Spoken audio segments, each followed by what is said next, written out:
ఈ యొక్క పుష్పం కోసం 13 ఏళ్ల నిరీక్షణ. ఇండోనేషియాలోని సుమ్రతన్ వర్షారణ్యంలో ప్రపంచంలోని అరుదైన పుష్పాలలో ఒకటైన రాఫ్లేషియా హాసెల్టీని బయాలజిస్ట్ సెఫ్టియన్ ఆండ్రీకి కనుగొన్నారు. 9 నెలల పెరుగుదల కాలం తర్వాత ఇది కొన్ని రోజులు మాత్రమే వికసిస్తుంది. దీనికోసం 13 ఏళ్ల నుంచి వెతుకుతుండగా ఎట్టకేలకు కనిపించడంతో సెఫ్టియన్ ఎమోషనల్ అయ్యారు.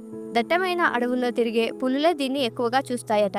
ఈ అరుదైన పుష్పాన్ని మీరు కూడా ఒకసారి చూసేయండి.